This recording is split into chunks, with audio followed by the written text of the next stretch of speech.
What's up, Tailgaters? My name is Tailgate Nate. Welcome back to my channel, and welcome to my final week review for the Big Ten Conference. More specifically, we're going to be reviewing Week 8 in the Big Ten Conference. Couple games did get canceled, which we're going to look at here in a little bit. But this is my last week. This is the last day, I should say, that I'm going to be covering specifically the Big Ten because this coming week, I'm going to be laying out a lot of videos for you guys on conference championship preview and predictions, college football playoff scenarios, college football playoff predictions, and a whole other that. But today, you're going to see my week review first. Then you're going to see my Big Ten Power Rankings after Week 8, and it's going to be my final Big Ten Power Rankings video of the 2020 season. So look for that to come later tonight. But you're getting this video a little earlier today because I want to focus next week on transitioning to the full aspect of college football, just because I feel like it'd be better for me, and I feel like you guys would want to see that as well. You don't want to see me covering Big Ten all the time. It was just a good little transition for me to kind of, ease into YouTube and just kind of lax off a little bit. I'm not saying I didn't put work and effort into it, just so it could be easier for me and less stressful. But thank you guys. You guys have been really supportive and awesome. This is my final Big Ten review, as I said many times. Let's remind you of the games that have been canceled. Of course, the game was canceled between the Michigan Wolverines and the Ohio State Buckeyes. Michigan had COVID issues. Ohio State, dominant performance against Michigan State, did not get to follow that up with the game, but the Big Ten did change the rules. Ohio State is going to be allowed to play in the Big Ten championship game, which I will preview in my video covering all the big conference championship games. Again, that'll probably still be happening on Thursday. I will lay out a schedule for you guys on Monday of what is to come on this channel. I might make a video on it, I might not, but I might just let you know at the beginning of the video or something. But again, this game was canceled first time since 1917. These two teams did not play. These two teams, again, things look to be coming back to somewhat of a normalcy. So we hope next year that we can see these two teams play on the field. But another Big Ten rivalry did get canceled this week for the old Odin Bucket, the Purdue Boilermakers, and the Indiana Hoosiers. That game got canceled first time since 1919 that these two teams did not play. So again, these two teams did not see the field. Indiana falls short of the Big Ten championship game, but this Indiana team has been very, very impressive. They're gonna play in Champions Week next week. It's gonna be a pretty interesting game. Again, it was gonna be between either Wisconsin or Iowa. You're gonna find out who won that game here towards later parts in the video. But let's go ahead and get into the Big Ten afternoon games. And we're going to start off with this one. It was a dominant performance by Northwestern from start to finish against their in-state rival, the Illinois Fighting Illini. This game was at noon Eastern on ESPN2. And Illinois just struggled to do anything offensively. They started Brandon Peters, but he didn't play well, only 3 of 14 for 21 yards. Then they took in Isaiah Williams, who played better, but still not superb. This Northwestern defense really showed up and played a great game. But this Northwestern offense showed up and played a great game as well. I believe they had over 400 yards on the ground in this game, which is crazy. They're definitely going to need a burst of offense next week when they go to play Ohio State. The difference between those two teams is Northwestern got on the field in this game. Ohio State did not. So Northwestern's got more football momentum built in. I'm sure Ohio State has played scrimmages in practice, but when you look at the numbers from Evan Hull and Cam Porter, who aren't even their top two guys are normally Drake Anderson and Isaiah Bowser.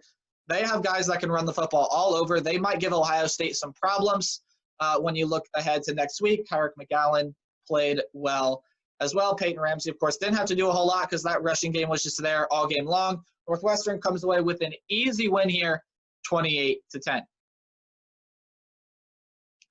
This one was a close one and a good one all throughout. Again, Nebraska had just been getting better and better, but Minnesota really came to play in this game. How about Mo Ibrahim? I think a candidate for the best running back in the Big Ten this year. He was absolutely phenomenal, leads the nation in a lot of categories as well. Mo Ibrahim was a big factor in this game as well. Not as productive this Nebraska defense stepped up, but he was a big reason of why Minnesota was helped to get the win. This game was at 12 p.m. on Fox Sports 1. As I said, Adrian Martinez played pretty well, didn't throw the ball exceptionally well, but Wan'Dale Robinson was a guy that had touches on the ground and was targeted through the air as well. But Adrian Martinez did well through the air and with his legs, scoring a touchdown in each category. Dedrick Mills had some yards in there as well. But with Rashad Bateman opting out, I thought, okay, Nebraska surely should have a win. They were just building momentum in their past couple games, and they had looked pretty good. But Chris Ottman-Bell was the playmaker from Minnesota in this game. Tanner Morgan found him. Ottman-Bell was able to make some phenomenal catches and some great playmaking. And P.J. Fleck took a lot of risks in this game. They went for it 4 times on 4th down. Now, they only got 2 of those, but lots of big conversions for Minnesota. Neither of these teams played a particularly bad game. It was a pretty good game to watch. Nebraska just ends up coming up short on the sticks. Mo Iram makes a smart choice, takes a seat on 4th down and about 1. Minnesota ends up converting. They need the ball from there. Minnesota gets to 500 on the year. Penn State, again, continues their dominant win streak in this one with a win over the Michigan State Spartans, but it was not as easy as it had been in their previous 2 games. This game was the noon game on ABC, and yes, the scoreline does say that Penn State won. It was thanks to a punt return from Jahan Dotson. He played well. Sean Clifford played well. Also, Parker Washington caught 2 touchdown passes. So Sean Clifford and that receiving core played really well for Penn State. But I talked about it in my power ranking video last week. Peyton Thorne, I thought was going to be the guy that you were going to start for Michigan State today, and they did, and he played phenomenally. Coming off a pretty great performance against Ohio State. It was nothing too noteworthy, but came in for Rocky Lombardi, played some good minutes, got the start in this one, and was phenomenal. 22 of 39, not the best completion percentage, but still a great job there by Peyton Thorne. 325 yards, 3 touchdowns, and an interception. Was able to find Jalen Naylor and Jaden Reed 6 times each. Jaden Naylor was the guy who had touchdowns. Michigan State was leading for pretty much the first half. The first half was in their control, but Penn State just took over in the second half, and Michigan State just let it slip away. They couldn't get any momentum going on offense. Both of these teams played a really good game, and I'm really impressed with Peyton Thorne. Now, he's only a freshman, so the future of quarterback for Michigan State looks bright. Of course, Rocky Lombardi, I do believe, is a senior, so he is going to be gone. Peyton Thorne is going to be your quarterback for Michigan State next year, and that's a good quarterback right there. Played some really powerful minutes. Now, we look back at the Indiana game, didn't play particularly well, but in the second half against Ohio State, and then this game against Penn State played really well. All credit given to Penn State in this game, but Peyton Thorne's going to be a household name here. Give him a couple of years, but Penn State has now won 3 in a row going into Champions Week. Rutgers Scarlet Knights and Maryland Terrapins needed overtime in this one. This game was the noon game on the Big Ten Network. Rutgers was able to pull away with a win here. Clock management, they had to go down. They were rushing to try to get off a field goal. And Valentino Ambrosio kicks a field goal that sends it into overtime. Straight down the middle. Rutgers kicks a field goal in overtime against Valentino Ambrosio, and Maryland hooks their field goal. Rutgers comes away with a win. All of Rutgers' wins came on the road this year. Now, we do have to talk about the quarterback situation for both teams because Noah Vigil got hurt in this game, so Artur Sitkowski had to come in and play this game. He was 13 of 18 for 105 yards with a touchdown. Pacheco was great all over the field, as was Bell Melton. Even had 2 rushes. Both of his carries ended up going for touchdowns.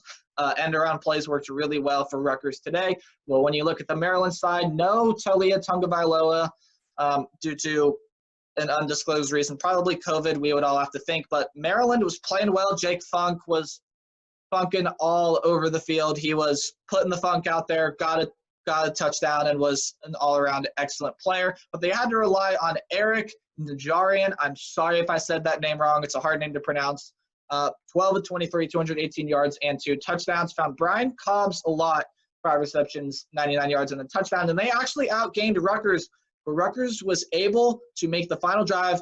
And this was a very slow game. In the first half, it was a very slow game. The score was 3-0 Maryland at halftime, and offense exploded in the second half, made for a very, very exciting game to watch. Rutgers has improved a lot. Look for Rutgers to be a pretty solid team next year. Now, I know they're going to lose a lot of guys, but Rutgers could be very solid next year. As for Maryland, hey, you did the best you could. You had lots of games canceled because of COVID. Now you got to look forward to Champions Week and who your matchup is going to be there, which we'll look at here in a little bit at what should be the Big Ten Champions Week matchup. But Rutgers gets their third win of the year. They needed overtime to do it. All right, now moving on to the game of the week. This game was at 3:30 p.m. Eastern Standard Time on Fox Sports 1, featured the Wisconsin Badgers and Iowa Hawkeyes playing for second place in the Big Ten West, as Northwestern had already won the Big Ten West, and it was Iowa all day long. 28-7 was the final score. Spencer Petrus, however you want to say it, I say Spencer Petrus, 14-25, 211 yards, and 2 touchdowns.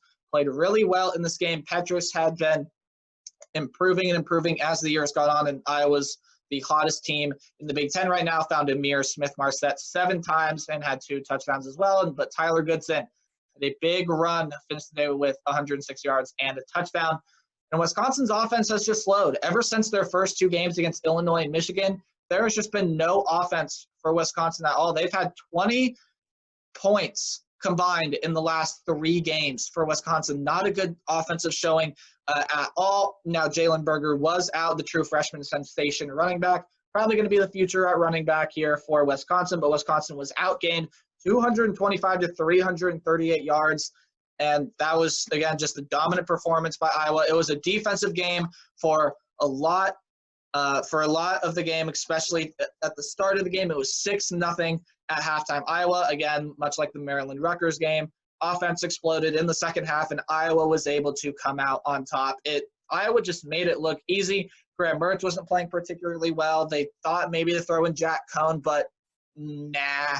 So I'm wondering what Wisconsin's going to do for Champions Week. I don't know how much attention I'm going to pay to it, as I'm pretty much done covering the Big Ten for you guys at least.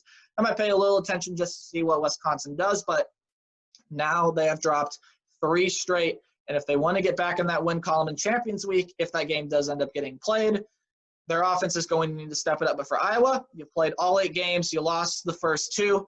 Maybe if you could have won the first 2, you might be in the Big Ten championship game against Ohio State. But Iowa's still a really solid team, and they're going to go get to face Indiana in Champions Week, supposedly, which is going to be a very, very interesting game. We'll look at the standings here in a little bit. But first, let's take a look at how my predictions fared throughout the season. This week, I was 4-1, and that improved and finalized my overall record to predicting Big Ten games for you guys this season was 30-16.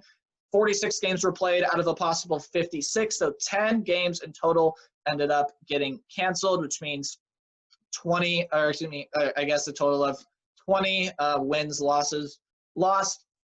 But 30-16, I think, is a pretty good record. That's right around 500. Maybe if I didn't have that loss this week, could have got back in the win column and over 66%, but well over 500, very close to 66%. I think it's a great showing. 30-16, not bad at all. There were some upsets that people just didn't see coming. Those were factored in here. Canceled games, again, you could just put 30, 10-16 or whatever you want. But my overall record this year was 30-16, predicting Big Ten games. Not too shabby, if I do say so myself. Now let's go ahead and take a look at the final Big Ten standings for the regular season. And they look like this. Of course, Ohio State and Northwestern are going to be facing in that Big Ten championship game. But the proposed matches for Champions Week, Iowa and Indiana, Minnesota and Maryland, that would be a rematch and would be a pretty good game. Wisconsin and Penn State, Purdue and Rutgers, that would also be a rematch, probably a really interesting game. Illinois and Michigan, and Nebraska and Michigan State. Those are probably going to end up being your champions game, but the Big Ten is supposed to announce today. They probably already came out by the time you guys are watching this, but as of the way the standings have shaken out, those are your Champions Week matchups. But the big one is Ohio State and Northwestern, the Big Ten championship game. That's going to do it for me. I hope you guys enjoyed this video. If you did, please leave a like. Also consider subscribing if you are brand new to the channel, or you just flat out enjoy my content. Turn on that notification bell so you do not miss an upload. And you can join Tailgate Nation. Also, please leave a comment down below. I always love hearing from you guys. You can guys tell me your guys' thoughts. And please share this video with everyone you know. I'm trying to grow the channel as big as possible. So please share this video with everyone you know who likes Big Ten football or college football in general as much as you and me. And remember to play hard, But tailgate harder. I'll see all of you guys later tonight with my final Big Ten power rankings, and I will probably end up slating out the schedule for what next week is going to look like, either in my next video on the power rankings or on Monday in that video. I will see all of you guys in the next one. Goodbye.